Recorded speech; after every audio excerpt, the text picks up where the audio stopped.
तो आइए, आपका स्वागत है स्टडी विद प्रशांत के यूट्यूब चैनल पे। आज हम विजयनगर साम्राज्य के बारे में पढ़ेंगे। आज जितने भी क्वेश्चन पढ़ेंगे सभी के सभी इम्पोर्टेंट है, किसी न किसी एग्ज़ाम में दोस्तों पूछा गया है, इस महीने से बहुत इम्पोर्टेंट है। तो चलिए बिना देरी किए वीडियो स्टार्ट करते हैं। विजयनगर राज्य की स्थापना किसने की थी? तो इसका राइट आंसर हो जाएगा हरिहर एवं बुक्का ने की थी। विजयनगर की स्थापना जो 1336 ईस्वी में हरिहर एवं बुक्का ने की थी। तो चलिए बढ़ते हैं दूसरे क्वेश्चन की ओर। विजयनगर राज्य के संस्थापक थे, तो इसका संस्थापक हरिहर एवं बुक्का थे। तो चलिए बढ़ते हैं अगले क्वेश्चन की ओर। अपनी मधुरा विजय कीर्ति में अपने पति के विजय अभियानों का वर्णन करने वाली कवयित्री कौन थी? तो इसका राइट आंसर हो जाएगा गंगा देव। ये मधुरा विजय जो है दोस्तों, ये कुमार कंपन ने किया था और उस कुमार कंपन की पत्नी का नाम था गंगा देवी। तो इसलिए इसका राइट आंसर हो जाएगा गंगा देवी। चलिए बढ़ते हैं अगले क्वेश्चन की ओर। विजयनगर के उस पहले शासक की पहचान करें जिसने बहमनियों से गोवा छीना था। तो इसका जो राइट आंसर हो जाएगा दोस्तों, वो हरिहर द्वितीय हो जाएगा। हरिहर द्वितीय ने ही गोवा और बेलगांव छीना था। तो चलिए बढ़ते हैं अगले क्वेश्चन की ओर। विजयनगर के राजा कृष्णदेव राय ने गोलकुंडा का युद्ध किस राजा के साथ लड़ा था? तो इसका राइट आंसर हो जाएगा कुली कुतुब शाह के साथ लड़ा था। तो चलिए बढ़ते हैं अगले क्वेश्चन की ओर। कृष्णदेव राय के दरबार में अष्टदिग्गज कौन थे? ये कृष्णदेव राय के दरबार में जो अष्टदिग्गज होते थे, ये 8 तेलुगु कवि होते थे। तो चलिए बढ़ते हैं अगले क्वेश्चन की ओर। इनमें से किसे आंध्र भोज भी कहा जाता है? तो इसका राइट आंसर हो जाएगा कृष्णदेव राय को आंध्र भोज भी कहा जाता है। कृष्णदेव राय जो शासनकाल था दोस्तों, ये 1509 ईस्वी से लेके 1529 ईस्वी तक था। ये संगम वंश के शासक थे कृष्णदेव राय। तो चलिए बढ़ते हैं अगले क्वेश्चन की ओर। अष्टदिग्गज किस राजा से संबंधित थे? तो इसका राइट आंसर हो जाएगा ये कृष्णदेव राय से संबंधित थे, जो कि संगम वंश का शासक था। तो चलिए बढ़ते हैं अगले क्वेश्चन की ओर। प्रसिद्ध विजयनगर शासक कृष्णदेव राय के अधीन किस साहित्य का स्वर्गयुग था? तो इसका राइट आंसर हो जाएगा तेलुगु भाषा का, और इसी के दरबार में अष्टदिग्गज होता था, जो कि 8 तेलुगु भाषा के कवि थे। तो चलिए बढ़ते हैं अगले क्वेश्चन की ओर। कृष्णदेव राय ने किस नगर की स्थापना की थी? कृष्णदेव राय जो थे, ये नांगलपुर नगर की स्थापना की थी कृष्णदेव राय ने। तो चलिए बढ़ते हैं अगले क्वेश्चन की ओर। विजयनगर का प्रसिद्ध हजारा मंदिर किसके शासनकाल में निर्मित हुआ था? तो इसका राइट आंसर हो जाएगा दोस्तों कृष्णदेव राय के शासनकाल में ये निर्मित हुआ था। तो चलिए बढ़ते हैं अगले क्वेश्चन की ओर।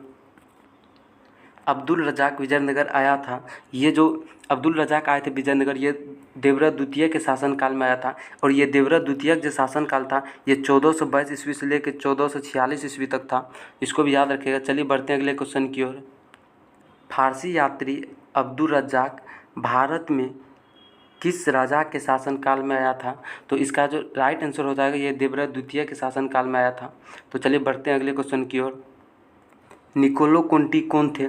इसका जो राइट आंसर हो जाएगा दोस्तों, ये बी नंबर राइट आंसर हो जाएगा। यह इटली के एक यात्री था जिसने विजयनगर साम्राज्य की यात्रा की थी। ये 1420 ईस्वी में यात्रा किया था और देवराय प्रथम के शासनकाल में आया था। तो चलिए बढ़ते हैं अगले क्वेश्चन की ओर। निम्नलिखित में से कौन महाभारत के तेलुगु अनुवादों के लिए विख्यात है? नीचे दिए गए कूट में से सही उत्तर चुनिए। तो इसका जो दोस्तों राइट आंसर हो जाएगा वो नन्नय और टिक्कन हो जाएगा। दोस्तों नन्नय ने महाभारत का तेलुगु भाषा में अनुवादों को शुरू किया था 11वीं शताब्दी में। तो चलिए बढ़ते हैं। इसका जो राइट आंसर हो जाएगा दोस्तों, ये 3-4 हो जाएगा। 3-4 देखते हैं दोस्तों किस ऑप्शन में है। तो इसका राइट आंसर हो जाएगा दोस्तों बी नंबर हो जाएगा। 3-4, केवल 3-4 इसका राइट आंसर है। नन्नय जो ये तेलुगु भाषा में महाभारत के जो अनुवाद को प्रारंभ किया था 11वीं शताब्दी में, और टिक्कन जो है ये 13वीं शताब्दी में इसको आगे बढ़ाया था। और येरन जो था दोस्तों, येरन था एक जो कि इसको पूरा करवाया था, महाभारत का तेलुगु अनुवाद में पूरा करवाया था। तो चलिए बढ़ते हैं अगले क्वेश्चन की ओर। वैदिक ग्रंथों के भास्कर शायन को आश्रय प्राप्त हुआ था। तो इसका राइट आंसर हो जाएगा विजयनगर राजाओं का आश्रय प्राप्त हुआ था। तो चलिए बढ़ते हैं अगले क्वेश्चन की ओर। वैदिक ग्रंथों के प्रसिद्ध भास्कर शायन निम्न में से किस एक काल में सक्रिय था? तो इसका राइट आंसर हो जाएगा विजयनगर राजकाल में सक्रिय था। तो चलिए बढ़ते हैं अगले क्वेश्चन की ओर। निम्नलिखित में से किसके राज्यारोहण को अब 500 वर्ष गुजर गए हैं? तो इसका राइट आंसर बी हो जाएगा कृष्णदेव राय का, जिसका शासनकाल 1509 ईस्वी से लेकर 1529 ईस्वी तक था। इसके अनुसार आप यदि दोस्तों जिस समय ये क्वेश्चन पूछा गया उस समय 500 वर्ष गुजर चुके थे, यदि अभी पूछा जाएगा तो इसका राइट आंसर हो जाएगा 700 वर्ष। आप 509 ईस्वी से लेके वर्तमान समय में जोड़ दें अभी कितना हुआ है, तो उस अनुसार से इसका राइट आंसर हो जाएगा।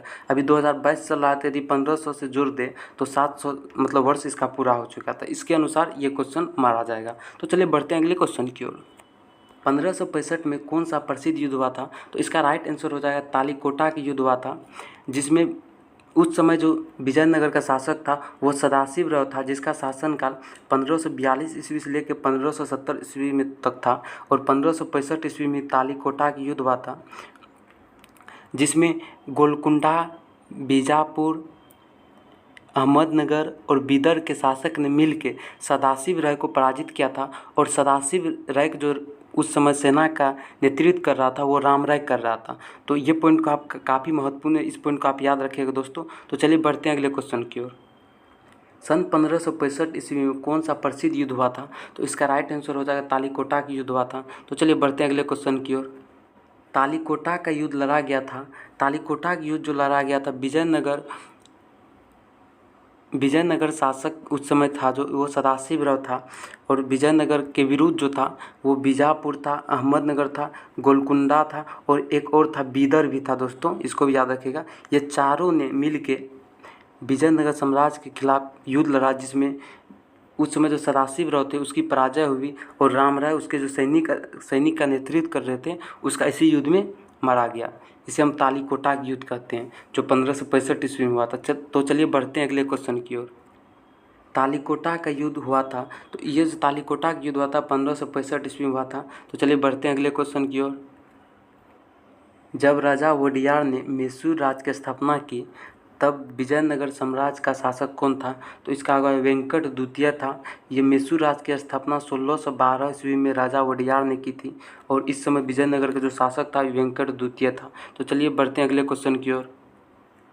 विजयनगर साम्राज्य की वित्तीय व्यवस्था मुख्य विशेषता क्या थी? विजयनगर साम्राज्य की जो वित्तीय व्यवस्था की मुख्य विशेषता थी ये भू राजस्व विशेषता थी, जो कि कर जो लिया जाता था 1/3 से लेकर 1/6 तक लिया जाता था भू राजस्व कर। तो इसको भी याद रखिएगा। चलिए बढ़ते हैं अगले क्वेश्चन की ओर। निम्नलिखित में से किस स्थान के खंडहर विजयनगर की प्राचीन राजधानी का प्रतिनिधित्व करते हैं? तो इसका राइट आंसर जो हो जाएगा दोस्तों वो हम्पी हो जाएगा, जो ऑप्शन में मिस्टेक हो चुका है, इसलिए इसका राइट आंसर हम्पी हो जाएगा। सी नंबर इसका राइट आंसर है हम्पी। तो चलिए बढ़ते हैं अगले क्वेश्चन की ओर। विजयनगर साम्राज्य का अवशेष कहाँ मिलता है? ये हम्पी में मिलता है। तो चलिए बढ़ते हैं अगले क्वेश्चन की ओर। विजयनगर के किस शासक ने चीन के सम्राट के पास अपना राजदूत भेजा था? तो ये बुक्का प्रथम ने भेजा था। तो इसका राइट आंसर बी हो जाएगा। चलिए बढ़ते हैं अगले क्वेश्चन की ओर। प्रमुख तेलुगु कवि श्रीनाथ किसके दरबार में था? ये देवराय प्रथम के दरबार में था। इसका राइट आंसर बी हो जाएगा। तो चलिए बढ़ते हैं अगले क्वेश्चन की ओर। किस राज्य में कल्याण मंडप की रचना मंदिर निर्माण का एक विशिष्ट अभिलक्षण था?